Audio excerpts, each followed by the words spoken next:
మాజీ మంత్రి అంబటి రాంబాబుకు మరో కేసులో 14 రోజుల రిమాండ్ విధించింది Guntur principal sub court. Sattenapalli lucky draw వివాదం కేసులో అంబటికి ఈ నెల 26 వరకు రిమాండ్ విధించింది న్యాయస్థానం.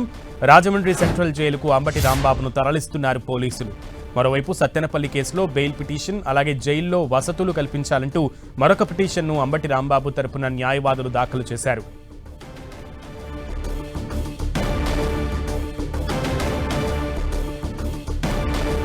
సత్తెనపల్లి లక్కీ డ్రా కేసులో అంబటి రాంబాబుకు 14 రోజుల రిమాండ్ విధించింది గుంటూరుకు సంబంధించిన కోర్టు. సో దీనికి సంబంధించి పూర్తి సమాచారం మా ప్రతినిధి నాగరాజ్ని అడిగి తెలుసుకుందాం.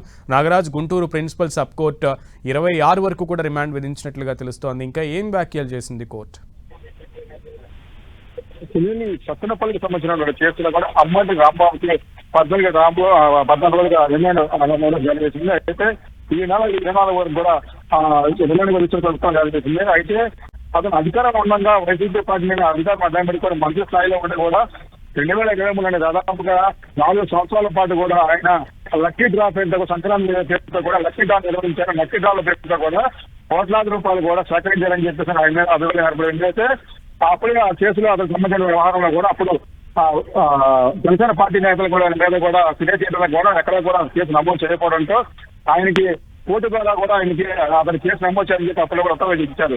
దీంతో కేసు నమోదు చేసిన పోలీసులు కూడా తాజాగా నిన్న దాని మీద రిమాండ్ ఇవ్వాలని అంబటి రిమాండ్ ఇవ్వాలని చెప్పేసి కూడా మున్సిపల్ కోర్టు రాసించడం జరిగింది. దీంతో కూడా ఆయనకి అంబటి రాంబాబు రిమాండ్కి అయితే తీసుకొచ్చడం జరిగింది. అయితే మాత్రం అక్కడి నుంచి కూడా కోర్టు మీద ఏదో జరిగిన తర్వాత దాదాపుగా 4 గంటల పాటు పొన్నమూరు సుధాకర్ రెడ్డి కూడా దాని మీద సుదీర్ఘ బాధ వినిపించారు.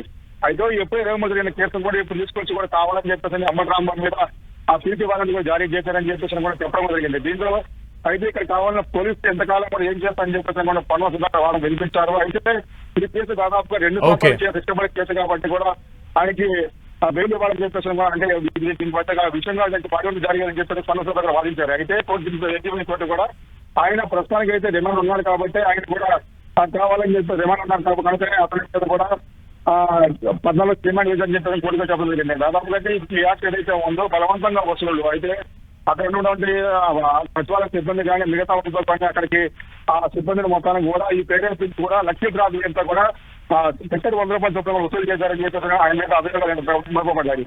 దీంతో కోర్టు కూడా 14 రోజుల పాటు దీని మీద రిమాండ్ విధించండి. అంటే ఇప్పటికే కూడా అంబటి రాంబాబు కూడా 14 రోజులు రిమాండ్ కూడా కూడా ఇంటికి దాదాపు 3 కేసులు నమోదు జరిగింది. కూడా అంబటి రాంబాబు దాదాపుగా 56 కేసులు నమోదు చేశారు. మరోవైపు మరి ఏదైనా పీటీ వారిని వేస్తారని చెప్పేదంటే కూడా వైసీపీ ఛానల్ కూడా మరోవైపు చేస్తాం. దాదాపుగా సత్తెనపల్లికి సంబంధించిన కేసు విషయంలో కూడా అంబటి రాంబాబు 14 రోజులు రిమాండ్ విధించిన పరిస్థితి ఉంటుంది. ఓకే నాగరాజ్.